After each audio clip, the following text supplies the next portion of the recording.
Vamos a empezar con la conferencia de hoy, titulado Análisis de los cambios dados al reglamento de la ley número 32069, Ley General de Contrataciones Públicas. Esto es el Decreto Supremo número 01-2026-F, que trae más que cambios, aclaraciones al reglamento ya vigente. Y básicamente lo que vamos a tratar ahora es lo relacionado a lo que es ya la ejecución contractual. Ya, aunque han habido también importantes cambios en la fase de los procesos de selección. Cuando entre en vigencia este reglamento, a partir de la publicación de las bases estandarizadas que se han publicado en el Diario Oficial del Peruano el día de hoy. Es decir, a partir de mañana ya están vigentes. La finalidad es justamente disminuir las controversias. Tal como estaba redactada el reglamento de la ley, como ya ustedes seguramente lo habían notado, era muy enredado, ¿no? En la etapa de ejecución contractual, por haber incorporado muchas modificaciones relacionadas con la consultoría de obras. En muchos artículos se juntaron, en el mismo artículo, obras con consultoría de obras. Y en muchas ocasiones se titulaba obras y consultoría de obras, pero ya en el desarrollo del articulado, todo era para obras, ¿no? Y teníamos que suponer que también era aplicable la consultoría, pero en las normas nada se puede suponer, todo tiene que estar escrito, ¿no? ¿Cómo resolvemos controversias? Suponiendo, no.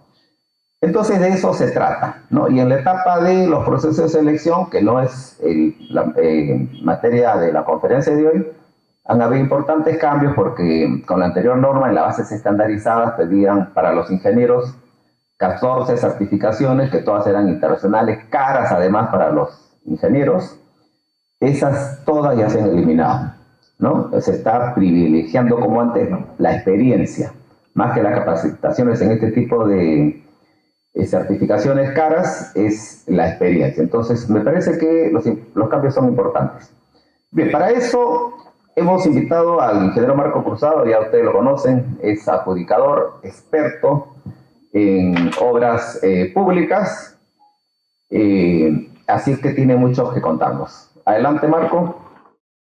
Como decía Elías, realmente si nosotros lo leemos, vamos a, o podemos entender de alguna manera que puede ser simplemente una mejor redacción o una sintaxis más precisa.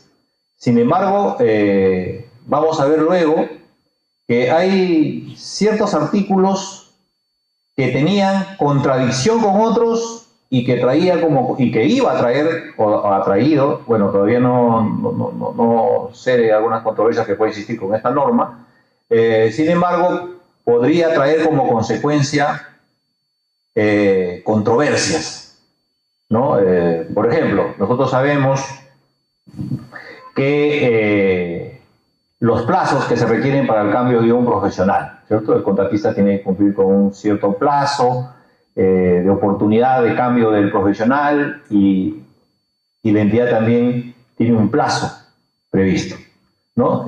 Sin embargo, en el desarrollo no ha habido una,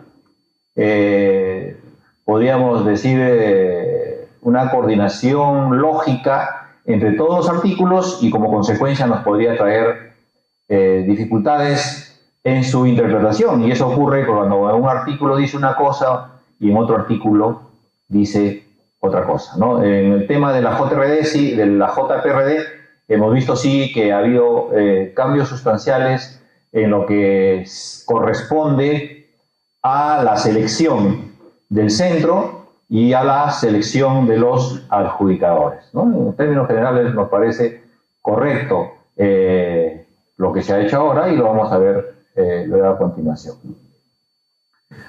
En los requisitos para perfeccionar el contrato, fíjense ustedes que en el reglamento primigenio, y vamos a analizar solamente las partes que han sido modificadas. Dice, propuesta de institución arbitral elegida por el postor de corresponder. ¿no? Entonces, abajo vemos institución arbitral elegida del listado de instituciones arbitrales propuesto por la entidad contratante o propuesta de 3 instituciones arbitrales de acuerdo al numeral 232.2 del artículo 332 del reglamento. Y cuando vayamos ahí vamos a ver que en la norma primigenia nos establecía que en las bases debería estar determinado los centros, ¿no? Que iban y el contratista podía elegir entre ellos, ¿no? Ahora vemos que el procedimiento en términos generales ha cambiado, ¿no? Efectivamente, en las bases existen los centros, pero ahora el contratista también puede elegir o puede proponer, perdón, otros 3 centros. Y en ese sentido, si es que no se ponen de acuerdo entre el contratista y la entidad, o sea, las partes, se va a entrar a un sorteo para que se determine el centro. Nosotros, como idea general, podemos entender que es mucho más razonable como idea general, ¿no? Pero luego ya, conversando también hace unos minutos acá con Elías, veíamos, o veía, que va a haber ciertos problemas porque existen en nuestro país, lamentablemente, centros que no tienen experiencia, por decirlo menos, ¿no? O tienen dificultades para gestionar sus propios y se han constituido, pues, con otros objetos que es diferente, por ejemplo, a los centros ya conocidos, ¿no? Entonces, y normalmente son los centros que más barato cobran, ¿no? Como administración y también como pago a los adjudicadores. Entonces, es posible que en un sorteo se escoja ese tipo de centros, ¿no? Entonces, como recomendación hacia OCE, a pesar que ya se tienen cuáles son los requisitos y todo lo demás para constituirse y también para acreditarse ante la OS, perdón. Entonces, esperemos que esto con el tiempo se vuelva, no se vuelva, sino haya un control y una supervisión por parte de OS a efectos de que, en lo posible, puedan quedar aquellos centros que sí tienen capacidad para hacerlo, para evitar este tipo de cosas, ¿no? Pero en general nos parece que estamos bien. Ahí tenemos algunos supuestos en lo que corresponde al perfeccionamiento del contrato. Fíjense ustedes en la última partecita. Si ustedes leen el reglamento, dice prelación, vamos a coger, la DEC requiere al postor que ocupó el segundo lugar en el orden de prelación que presente los requisitos para perfeccionar el contrato en el plazo previsto en el numeral 91.1.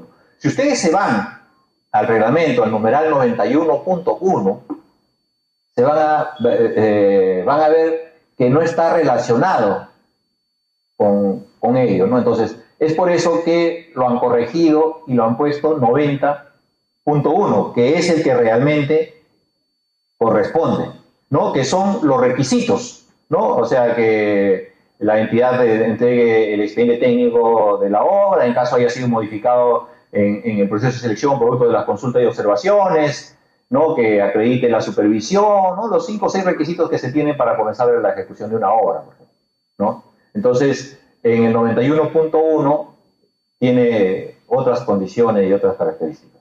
Entonces, acá, si bien es cierto, aparentemente podría considerarse una corrección, ¿no? Pero imagínense ustedes utilizar con un numeral que no corresponde, lo que podría generar en una ejecución contractual, ¿no? Cuando llamen al segundo postor cuando había una resolución, una nulidad o lo que fuera del contrato, o no se llegó a suscribir el contrato. En cuanto a la vigencia del contrato, acá sí han hecho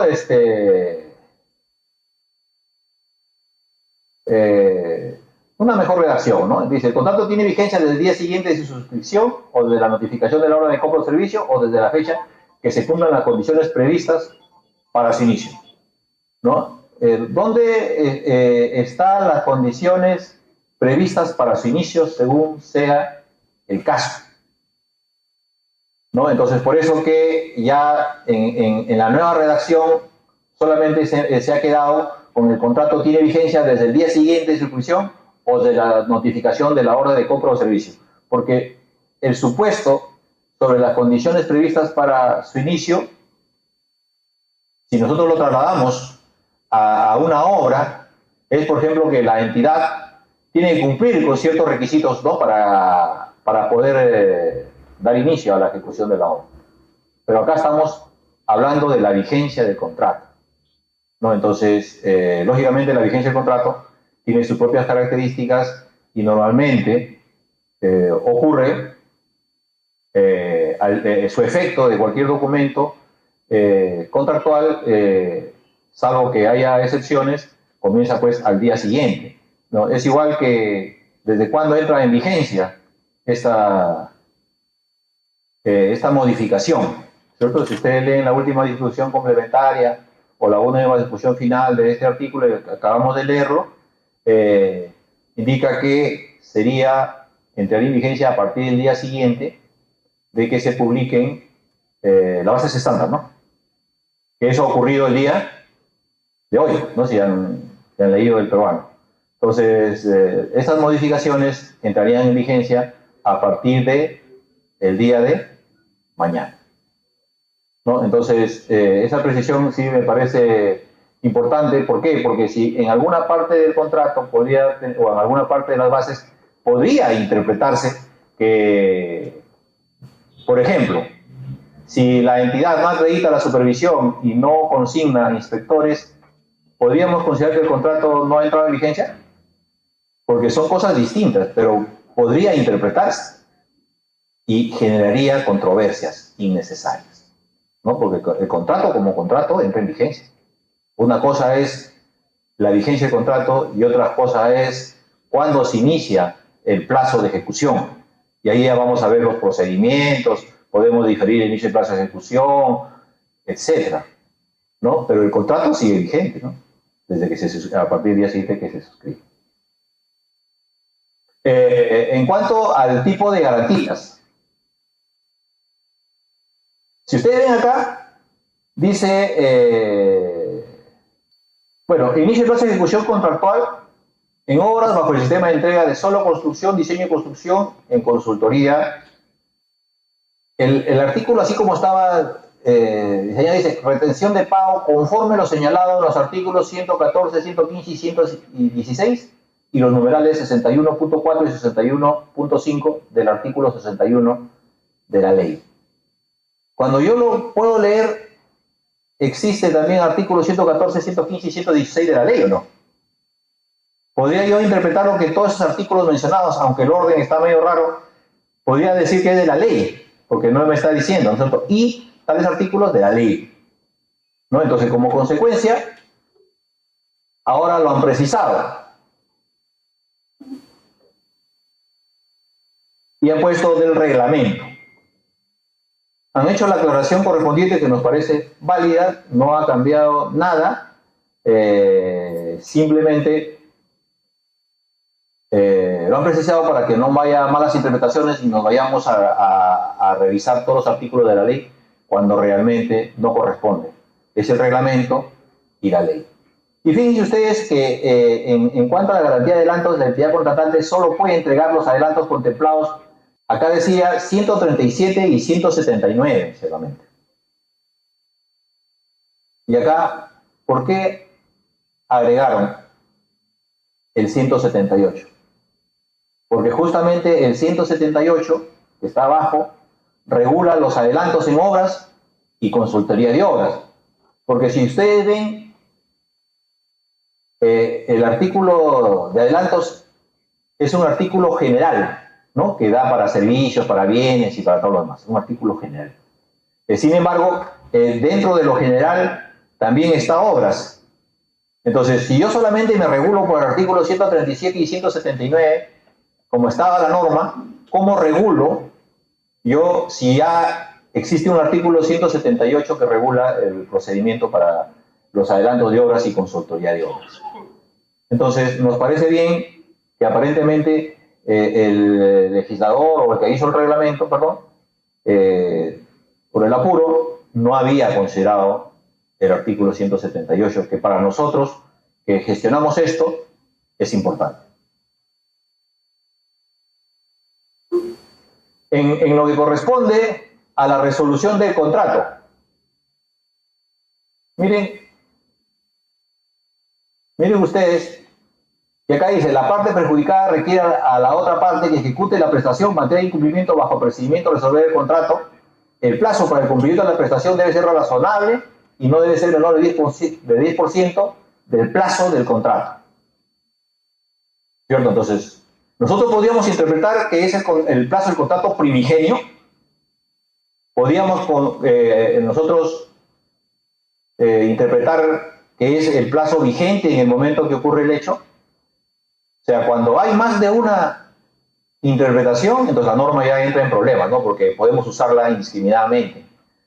De acuerdo a, por ejemplo, la entidad, de acuerdo a sus intereses, podría interpretarlo de una manera. El contratista, de acuerdo a sus intereses, podría interpretarlo de distinta manera. Y el supervisor también podría tener alguna otra interpretación, ¿no? Entonces, es por eso que se trata, cuando se trata de la parte perjudicada, requiere a la otra parte que ejecute la prestación materia de incumplimiento bajo el procedimiento de resolver el contrato. El plazo para el cumplimiento de la prestación, ¿no?, que se hace mediante una carta de notarial, debe ser razonable y no debe ser menor al 10% del plazo de ejecución del contrato vigente o el entregable materia de incumplimiento. Entonces, ahí como ustedes ven, en ningún caso puede superar el 15% del plazo de ejecución del contrato vigente o del entregable materia del incumplimiento. Entonces, ahí han agregado y han precisado de qué porcentaje estamos hablando, ¿no? Entonces, de ahí me parece razonable. Y lo demás ya es sintaxis, ¿no? Los efectos de la resolución, ¿no? Y ahí está el 118.1 y lo dispuesto en el artículo 118, ¿no? Si se hubiera puesto lo dispuesto en lo que corresponde en el artículo 118, podría tener más, podría sonar más lógico, ¿no? Pero simplemente dejaron el artículo 118, pero el artículo 118 tiene varios numerales. Entonces, es necesario que solamente el numeral que corresponde, que es en este caso 118.1, que la garantía de fiel cumplimiento por prestaciones accesorias se ejecuta en su totalidad cuando la resolución por causa imputable al contratista haya quedado consentido o cuando por laudo arbitral se declare procedente la decisión de resolver el contrato. En estos supuestos, el monto de la garantía, etc. Este es, de todos los numerales, este es el único que está relacionado con el artículo que han precisado. Miren, y ha habido algunas precisiones en los sistemas de entrega de obras, ¿no? Básicamente, en aquellos sistemas de entregas que se va a gestionar con el propio contrato estandarizado, ¿no? Estamos hablando de la gestión de diseño y construcción en riesgo, la gestión de diseño y construcción de agencia, y entrega integrada de proyecto o alianza. Como está acá, lo que sí han hecho acá, porque no hay un cambio sustancial, sino precisiones en lo que corresponde a cada uno de estos sistemas de entrega de obras, ¿no? En lo que corresponde a gestión de diseño y construcción, el contratista asume la responsabilidad de la entrega de la obra, ¿no? Pero si es diseño y construcción, no solamente puede ser obra, ¿no? Entonces, por eso han considerado y puede asumir la elaboración del diseño siempre que forme parte de sus obligaciones contractuales. Esto quiere decir que en este tipo de entrega, si bien es cierto, el contratista, el que se va a hacer a cargo de la gestión de estos proyectos, podría ingresar en la fase de formulación o también podría ingresar en la fase de ejecución, por eso que le dan esta alternativa. En lo que corresponde a gestión de diseño y construcción de agencia, miren ustedes ahí, ¿qué cosa dice acá? Gestión de diseño y construcción de agencia. El contratista se encarga de administrar la contratación de los subcontratistas que ejecutan la obra sin asumir la responsabilidad de los resultados de dichas contrataciones. El contratista solo proporciona asesoramiento, coordinación, planificación, gestión y supervisión de costos y tiempo. Además, puede encargarse de otras actividades que establezcan en su contrato. Este sistema de entrega se utiliza en proyectos de inversión de alta complejidad, ¿no? Entonces, este es en los contratos G2G, que ese es el sistema que están entregando, donde en este caso la empresa que gestiona no tiene pues ninguna responsabilidad, ¿no? ¿Y qué nos ha puesto acá? El contratista se encarga de gestionar los contratos de los proveedores contratados. Acá nos decía subcontratista. Acá nos dice proveedores en general, por la entidad contratante que elaboran el diseño, ejecutan la obra y cualquier otro componente que hubiese previsto como parte del alcance. Nos han precisado cuáles son, han precisado mejor el alcance, cuál es la función de estas empresas. En lo que corresponde a entrega integral del proyecto de alianza, lo más importante es que si ustedes ven acá no se precisaba, como son varias empresas que firman con el cliente o con la entidad, ¿no es cierto?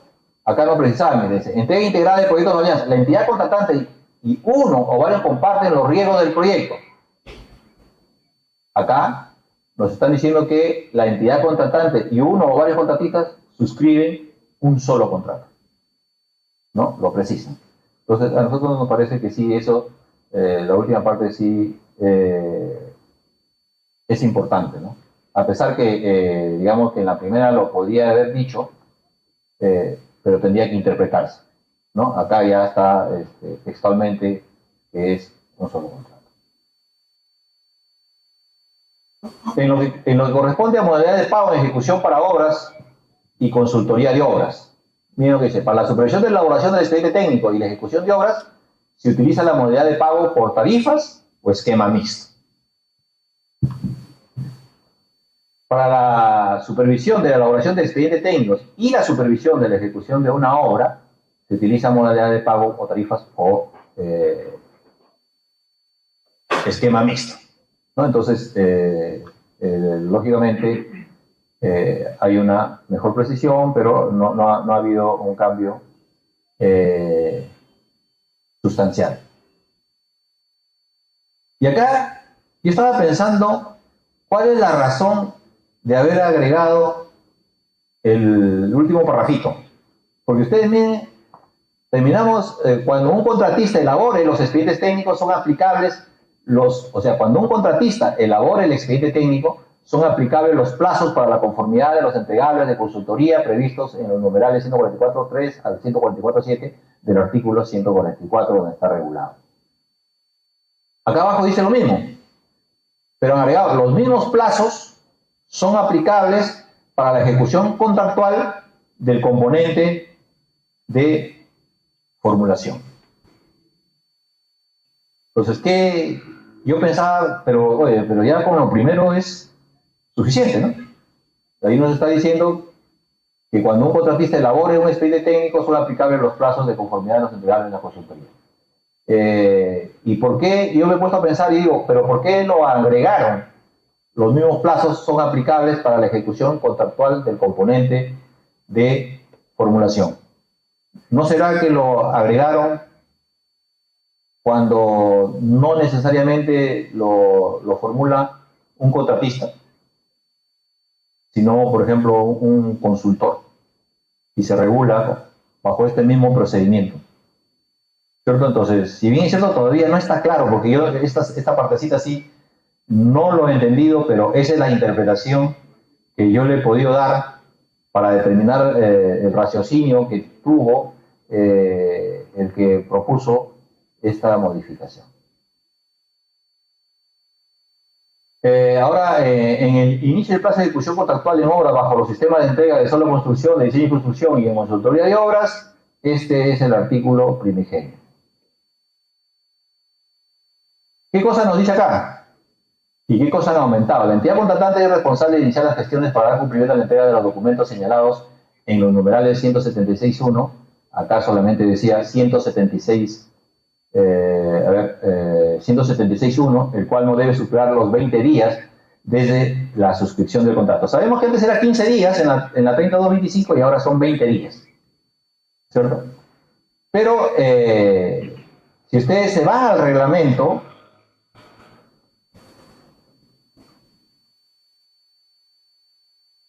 no solamente el 176.1 lo regula, también el 176.2.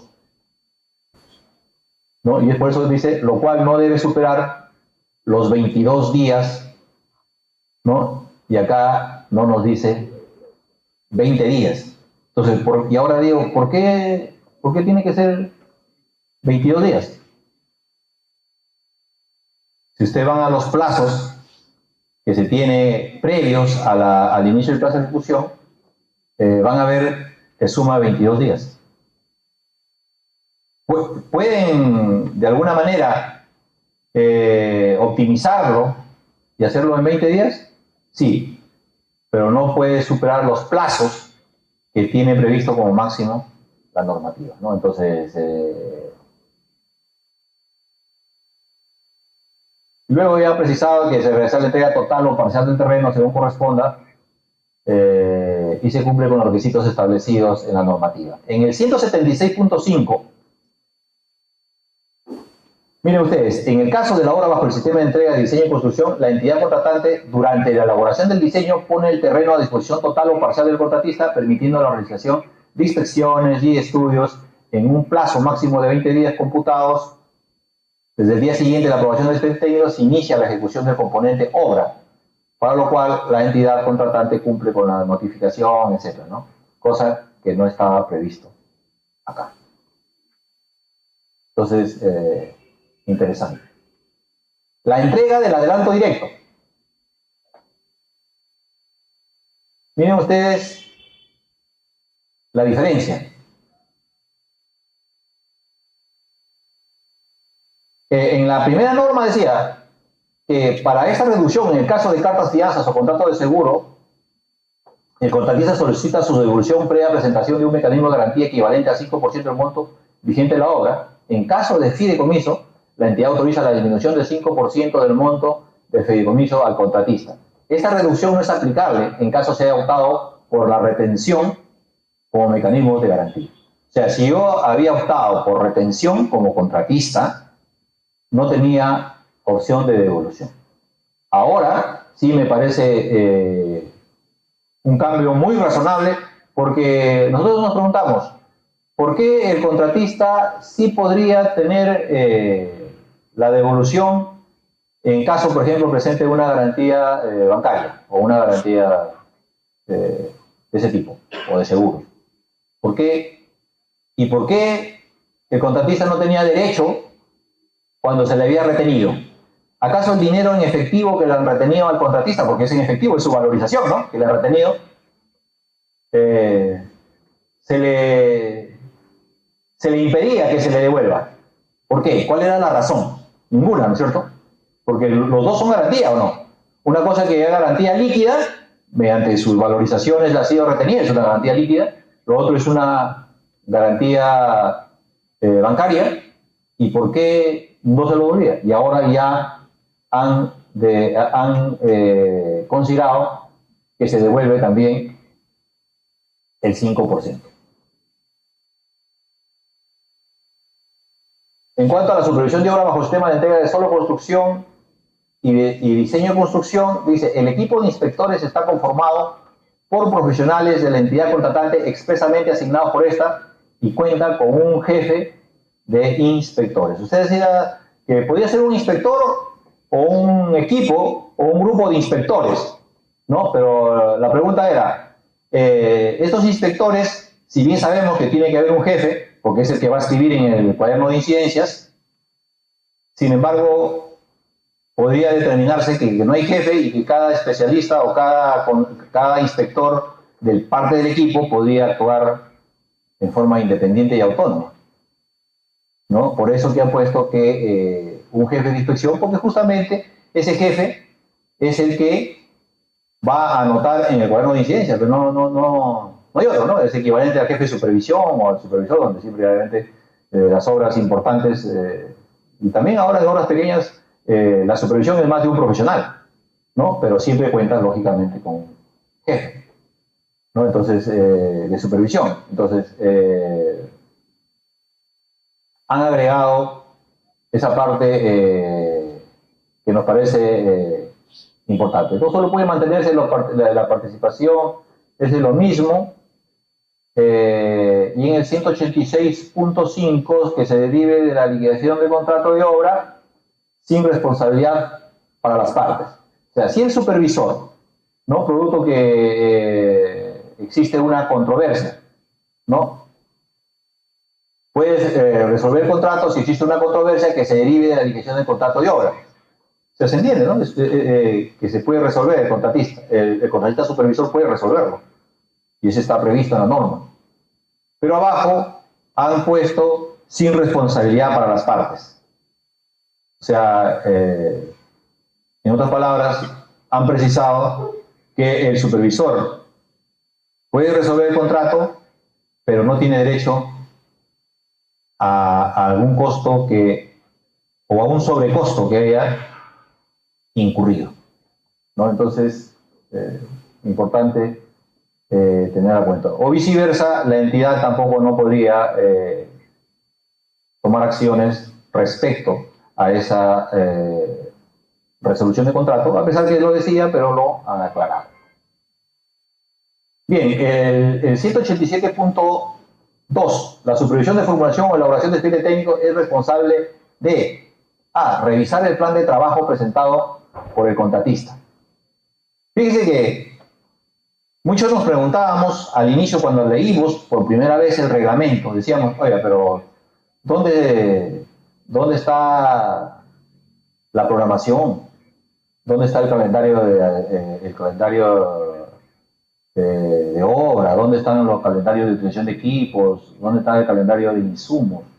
Nosotros no lo sabíamos, ¿no? Entonces, pero después entendimos cómo, cuando ustedes se van a definiciones del reglamento. En definiciones del reglamento está el concepto de plan de trabajo.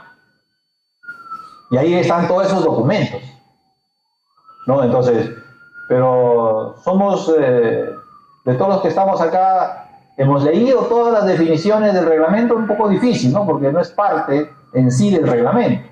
Bueno, es parte del reglamento, pero no es parte de la gestión de una obra. Y muchas veces no lo vemos en su integridad, ¿no? Entonces, esa es la razón por la cual han aclarado acá la supervisión de formulación o elaboración del expediente técnico es responsable de revisar el plan de trabajo presentado por el contratista en un plazo máximo de 15 días calendario contados desde el inicio de ejecución contractual del contrato supervisado, ¿no? Entonces, arriba no había plazo. Era obligación revisarlo, pero no había plazo. Entonces, ahora ya lo han precisado. Y en cuanto a los 187.3, es lo mismo. La supervisión de obra en los casos del sistema de entrega de solo construcción y diseño y construcción es responsable de revisar el plan de trabajo presentado por el contratista en un plazo máximo de 15 días calendario contado desde el inicio de ejecución contractual del contrato supervisado. ¿Y cuándo se inicia el plazo de ejecución contractual? Que habían precisado en un artículo. El contrato, ¿cuándo entra en vigencia? A partir del día siguiente, ¿no? De suscrito.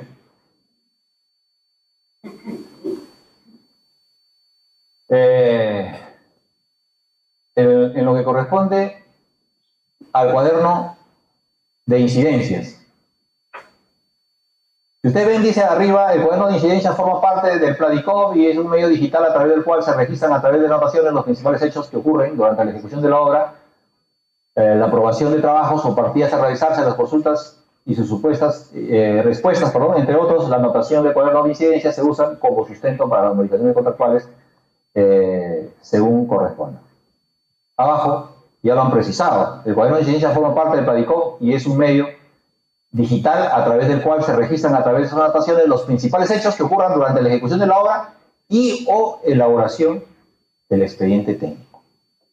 ¿Esto qué cosa quiere decir? Que el cuaderno de incidencias también lo vamos a usar en un contrato de diseño y construcción para formulación del estudio, ¿no? Cosa que no estaba precisada, porque arriba solamente nos hablaba de la obra, ¿no? Pero tenemos ahora los contratos de diseño y construcción que se regulan por esta normativa, ¿no? Y han agregado el supervisor o líder revisor. Y ustedes dirán, ¿pero por qué agregaron líder revisor? Porque el líder revisor, si ustedes van a artículos más arriba, lo tipifican al líder revisor. Y acá no aparecía. Por eso que lo agregaron al líder revisor. Y arriba les dejaba registro, son los encargados de registro en este cuaderno de incidencias son el residente de obra y el supervisor. Y nosotros siempre lo tomábamos que la función de supervisión lo podían ejercer dos personas, ¿no? Ya sea la supervisión externa o también el inspector, ¿cierto? Eso es lo que nosotros siempre lo entendimos, ¿no? Pero si acá ya está bien tipificado que hay supervisores e inspectores, es mejor que agreguen el inspector o no. Es mejor que lo agreguen el inspector, para que quede claro que el inspector también puede anotar en el cuaderno de incidencias. A pesar que eso ya es tácito, ¿no? Nosotros podemos decir, no, pero no era necesario, ¿no? Pero vuelvo a repetir, para que venga alguien y diga, no, ¿qué cosa eres? Inspector. Acá como dice solamente supervisor, en 188.3. Sobre todo, por ejemplo,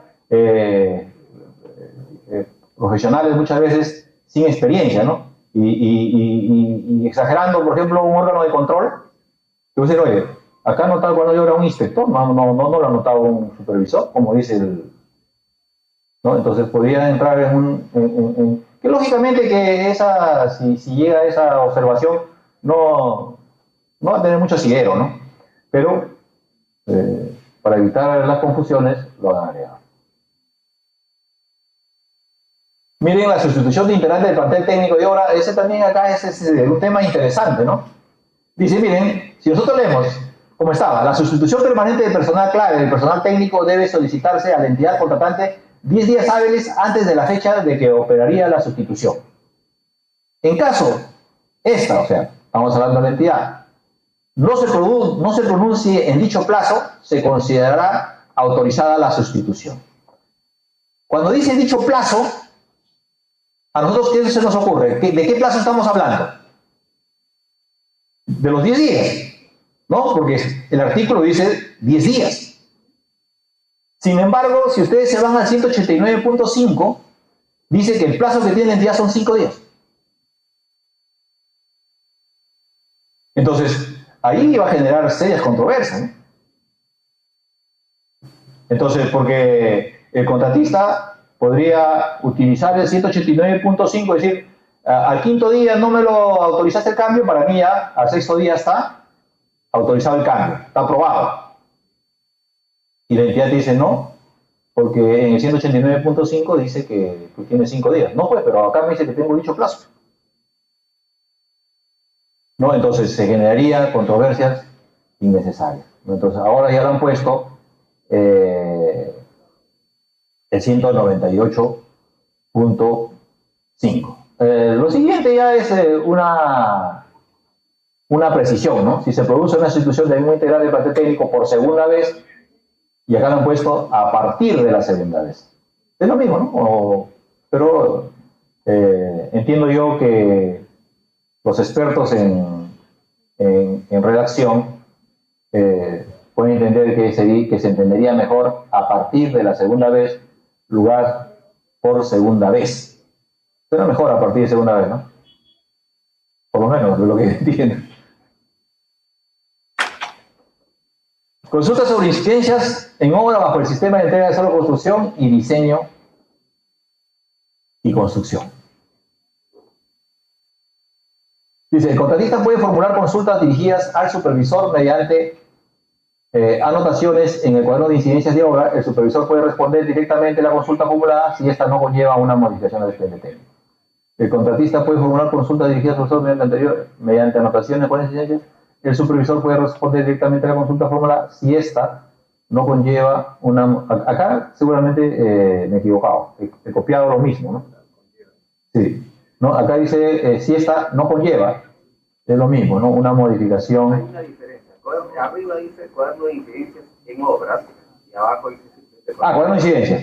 Es que el cuaderno de incidencias en obras ya lo aclararon arriba, ¿no? Que es cuaderno de incidencias solamente, que puede servir también para la formulación del expediente técnico, ¿no? Entonces, lo han borrado la parte de obras para que se entienda mejor que es un solo cuaderno.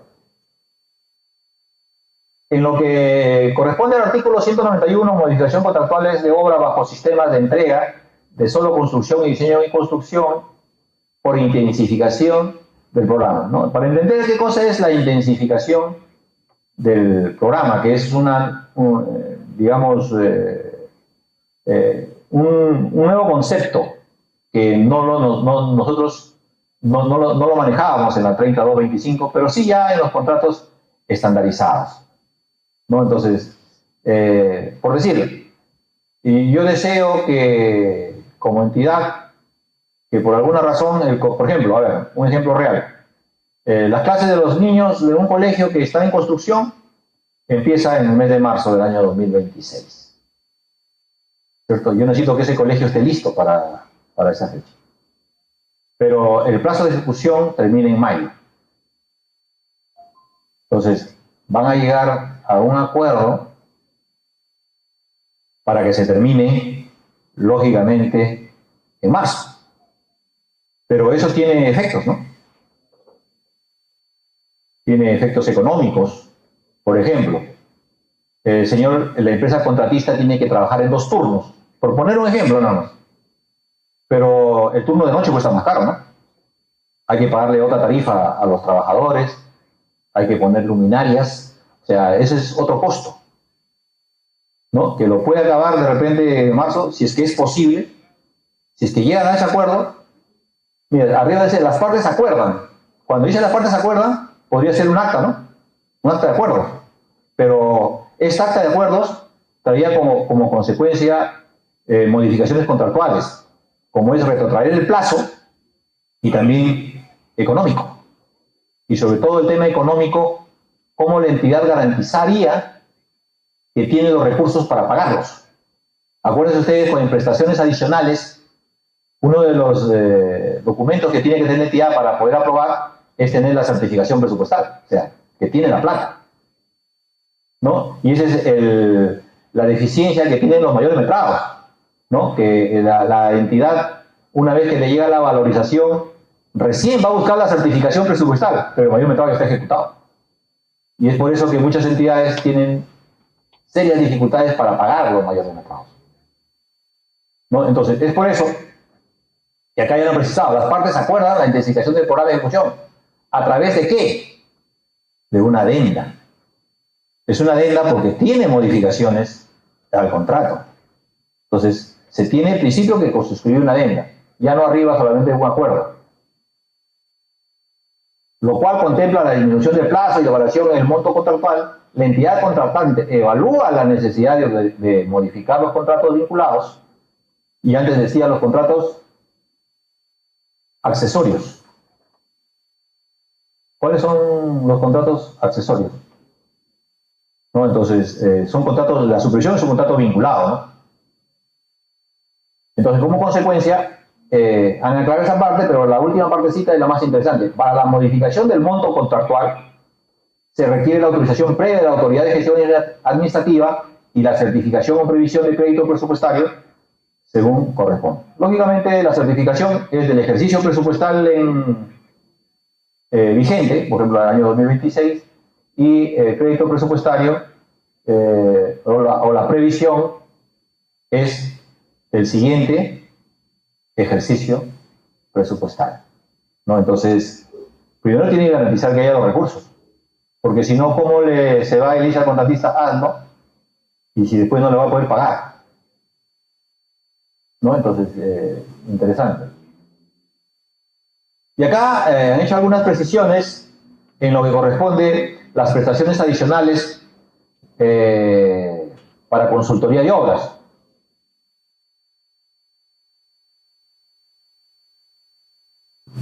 Mire, el A, la necesidad de ejecutar una prestación adicional es anotada en el cuaderno de incidencia por el contratista o por la supervisión de la formulación o la elaboración del expediente técnico según corresponde. Durante la elaboración del expediente técnico, la necesidad de ejecutar una prestación adicional es anotada en el cuaderno de incidencias por la supervisión o por el contratista. Hasta ahí podemos decir que es lo mismo. La necesidad de ejecutar durante la elaboración del expediente técnico. Durante la elaboración de la formulación, la necesidad de ejecutar una prestación adicional es comunicada por el contratista o la supervisión de la formulación o viceversa. Si ustedes ven, esto no está acá. Entonces, ¿esto qué cosa nos quiere decir? ¿No? Más allá del agregado, ¿no? Durante la elaboración de la formulación, la necesidad de ejecutar una prestación adicional es comunicada por el contratista o la supervisión de la formulación o viceversa. Si nosotros vemos, en la primera parte, nos dice que tiene que estar en el cuaderno de incidencias, ¿no? En la segunda parte, que el agregado, podríamos interpretar que durante la elaboración la necesidad de ejecutar una prestación es comunicada por el contratista. Es una comunicación. ¿Una comunicación es equivalente a una anotación del cuaderno de incidencias? No es equivalente. Nos quiere decir que tenemos que anotar en el cuaderno de incidencias y a la vez remitir una carta, ¿no?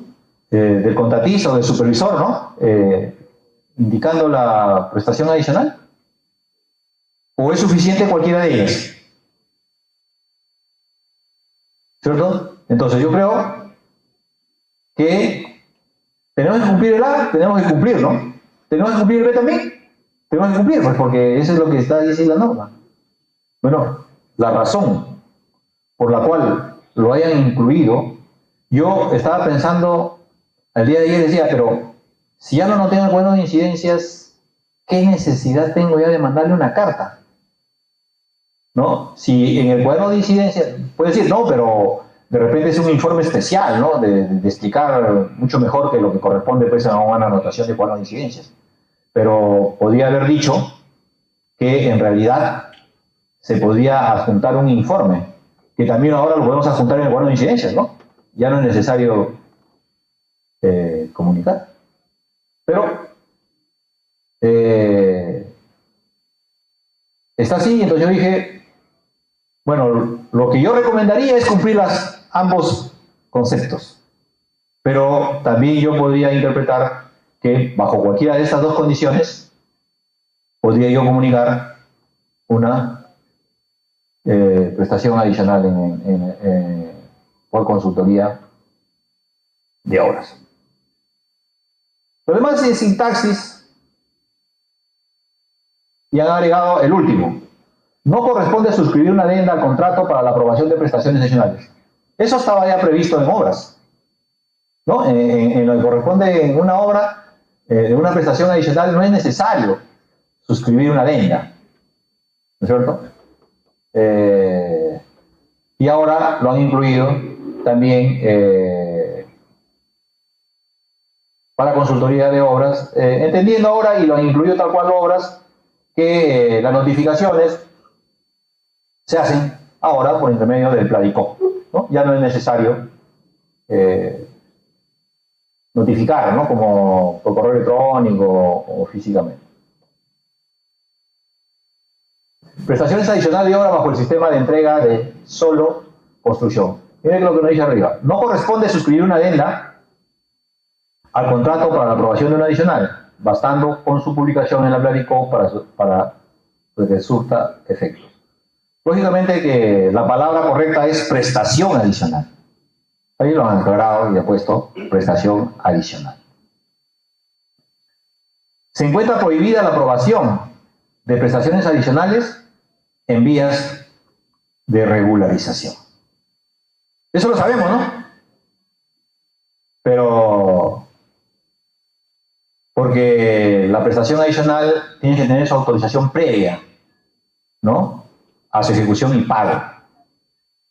Pero bueno, como este es otro reglamento, otra ley, si no me lo prohibía, como es la 3225 sí lo precisa, ¿podría yo regularizar o no? Porque yo le podría decir, ¿dónde está el artículo que me prohíbe? ¿No? Entonces, si no me prohíbe, ¿lo puedo hacer? Sí lo podría hacer, ¿no? Entonces, es por eso que lo han precisado. Oye, por si acaso, no hay regularización en prestaciones adicionales. A saber que, a pesar que todos lo sabemos, ¿no?, y no haríamos esa locura, ¿no? Pero bueno, ya está precisado.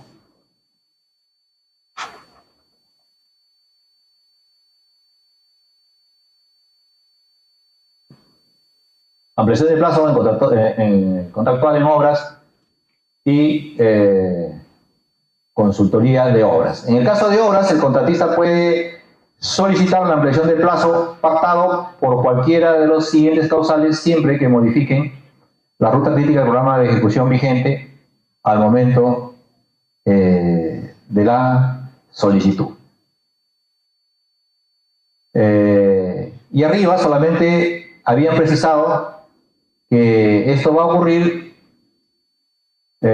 para la ejecución de mayores metrados en contratos a precios unitarios o costos reembolsables. O sea, nada más. Abajo lo ha incluido esquema mixto. Fíjense que en el esquema mixto hay una particularidad, ¿no? El esquema mixto es que en una obra yo tengo a precios unitarios una parte, o un componente, si quiero llamarlo así, y otro componente lo tengo a suma alzada, ¿no? Ese es el esquema mixto.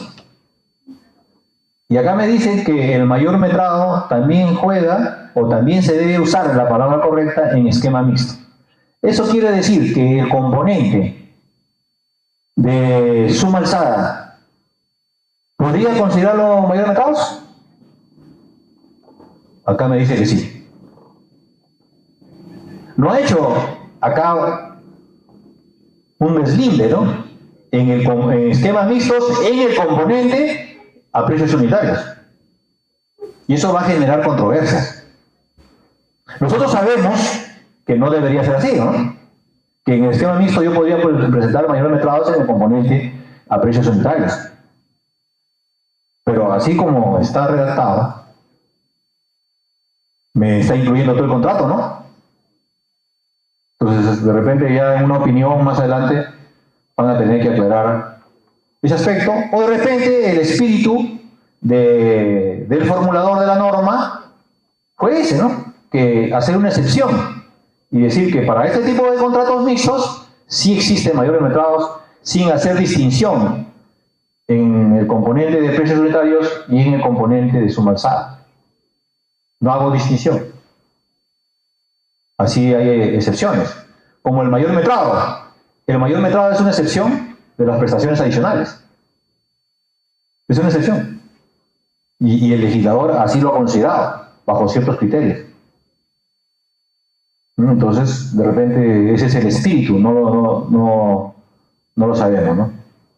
Pero supongamos que tenga yo el componente de precios unitarios 100 millones y el componente suma alzada 200 millones, ¿no? La racionalidad ahí va a ser complicada, pero bueno, así está. En lo que corresponde a monitoría y control de obras y consultoría de obras, miren, y acá sí es un cambio importante. Miren ustedes, la supervisión emplea herramientas para realizar el monitoreo y control conforme al literal I del numeral 187.3 del artículo, en caso de retraso injustificado en los avances parciales, cuando el supervisor verifique que la valorización acumulada ejecutada sea menor al 80% de la valorización acumulada programada o exista retraso, ¿qué cosa nos va a pedir? La aceleración, ¿no? sea, pégame el calendario acelerado. Y está precisando que ya es en el momento de la valorización que se da cuenta, lógicamente, la supervisión o el inspector. Pero acá no solamente se pide el acelerado, la programación de tu programa acelerado.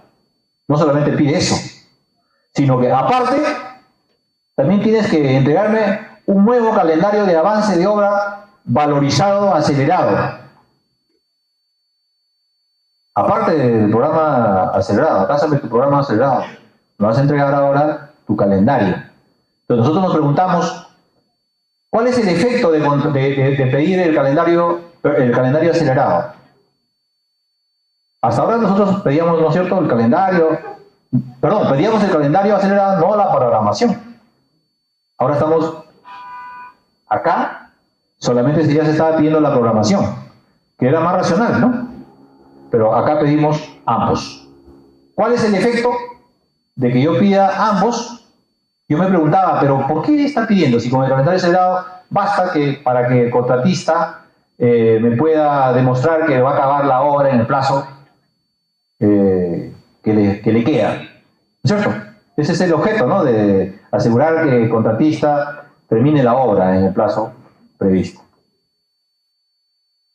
Pero la pregunta que yo me hice es esa, y la respuesta que me di es, lógicamente, que ahora se están asegurando que el contratista no haga un juego aritmético en el calendario acelerado y haga cualquier cosa, sino porque ¿de dónde sale el calendario?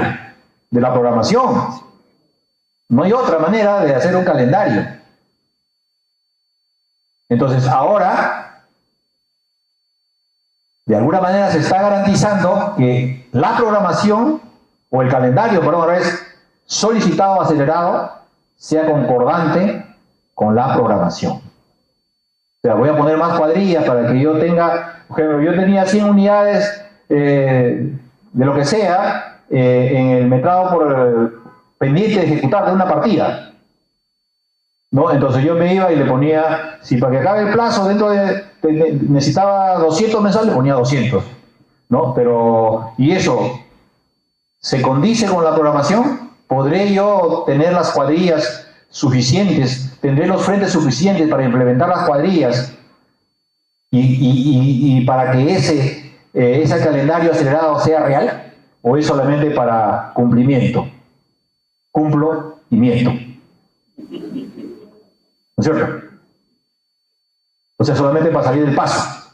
Y no sé, con esa lógica, no se garantiza que la obra realmente que se termine en el plazo previsto. Entonces, me pareció un cambio que, si ustedes ven, dicen, no, es solamente han precisado. No, ese cambio sí tiene una lógica. Bueno, como agregaron los documentos, y han agregado los documentos señalados en el documento anterior. Y la información presentada no exime al contratista la responsabilidad de demoras injustificadas, etc., ¿no?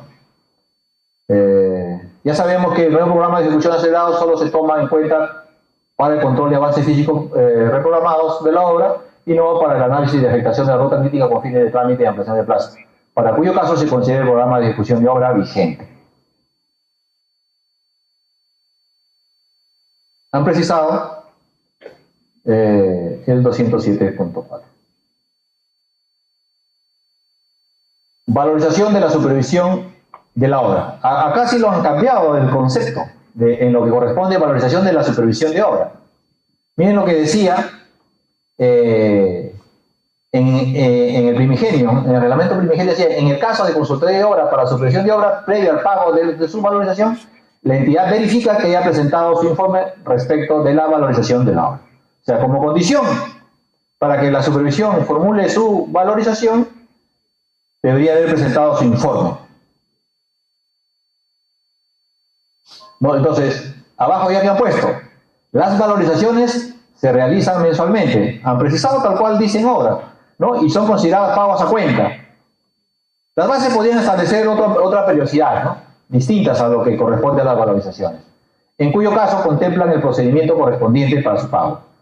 En las valorizaciones se incluyen las prestaciones adicionales, extensiones de servicios de supervisión y otros pagos que provengan de una modificación contractual que pueden ser calculados de manera independiente. En un solo acto tiene que presentar todas, ¿no? Porque antes presentaban valorización de contrato principal, valorizaciones de la adicional, de mayores servicios, etc. Interesante esta modificación. En lo que corresponde a liquidación, acá, para suerte de los contratistas, se habían olvidado. Si el contratista no formula en el plazo que tiene la liquidación, ¿a quién le corresponde formularla? Estamos hablando de la 3225, ¿cierto? ¿Y de qué decía la 3225? Que la entidad lo hacía, ¿cierto? Pero ¿quién asumía el costo?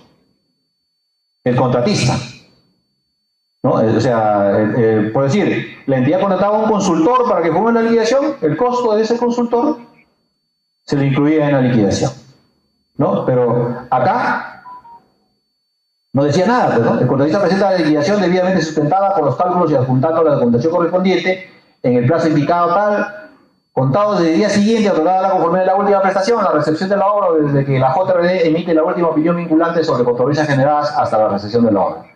De consentida la resolución del contrato, lo que haya quedado resuelta y consentida la última controversia, según sea el caso. En caso de declaración de nulidad del contrato, en este artículo,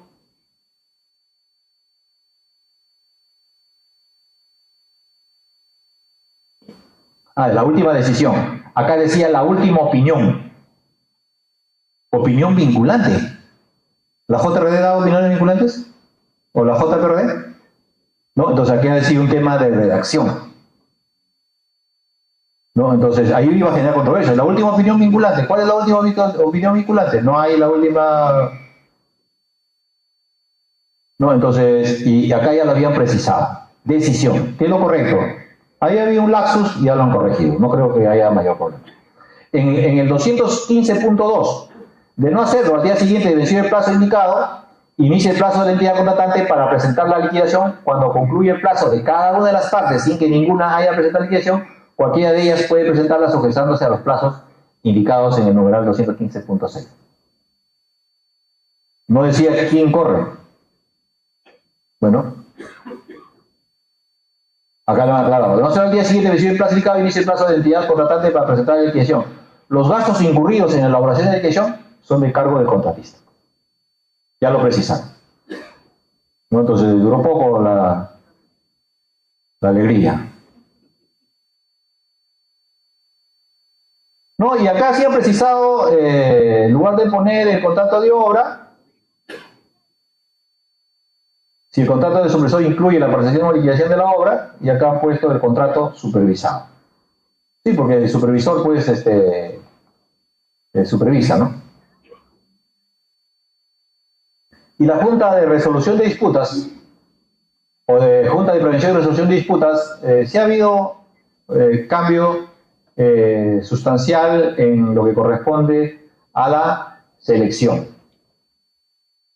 Y han agregado este numeral. En las bases del procedimiento de selección, la entidad contratante propone de 2 a 5 candidatos a centros de administración de Junta de Prevención y Resolución de Disputas que se encuentren con inscripción vigente en el regalo. Al remitir los documentos para la suscripción del contrato, el contratista selecciona de ese listado el centro de administración, el cual propone y designa a los miembros de la JRD, quienes deben cumplir los requisitos establecidos en el artículo 330 referidos. Perdón, este es el cambio. Esto estaba leyendo lo que decía anteriormente. Ahí está el cambio, ¿no? Y el cambio sí ya es un tanto sustancial, ¿no? Entonces, el centro es elegido mediante un procedimiento, ya en esta sesión. La entidad contratante propone en las bases del procedimiento de selección 3 centros.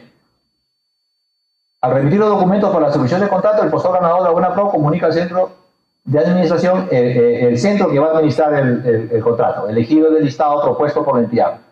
De no estar de acuerdo con ninguno de ellos, propone 3 centros de administración adicionales. Y en este último supuesto, si la entidad contratante tampoco elige alguno de los centros propuestos por el contratista, se llega a un sorteo de los 6. ¿no? Entonces, vuelvo a repetir que como concepto es bastante razonable, pero en la práctica van a ser esos centros que existen ahora muchos en nuestro país y bueno, vamos a ver los resultados, ¿no? Y lo que corresponde, las partes luego, para la conformación ya, ¿no?, de la JPRD, las partes proponen a un adjudicador que se encuentre inscrito en la nómina. Si no existe acuerdo, la designación lo hace el centro, pues no es cuando es un adjudicador, cuando es adjudicador único. Y cuando es más de un adjudicador, cada parte designa un miembro. Y acá también con respecto a la 3225 hay un cambio sustancial. ¿Qué decía la 3225? Que entre los dos se tenían que poner de acuerdo y nombrar a dos. Y acá es tipo arbitraje, ¿no? Cada uno nombra su adjudicador y, lógicamente, entre esos dos, perdón, y al tercero lo nombra el centro. Más razonable, ¿no es cierto? Esperemos que las partes, sobre todo, se entienda, ¿no?, que si a mí, por ejemplo, me designa un contratista, no significa que yo voy a defender a capa y espada al contratista, o si me designa la entidad, yo lo voy a defender a capa y espada a la entidad, ¿no? Porque ese es el procedimiento para la designación. Y luego, las actuaciones de la JPRD se regulan por la directiva, ¿no? Y ahí hay imparcialidad, independencia, prohibiciones de no comunicaciones con las partes, etc., ¿no? Entonces eso debería quedar claro. Bueno, ahí solamente han hecho algunas precisiones. Y eso es todo lo que les podría haber compartido respecto a las modificaciones contractuales. Les agradezco mucho por su atención y espero de alguna manera haber estado a la altura de tan digna concurrencia. Muchas gracias.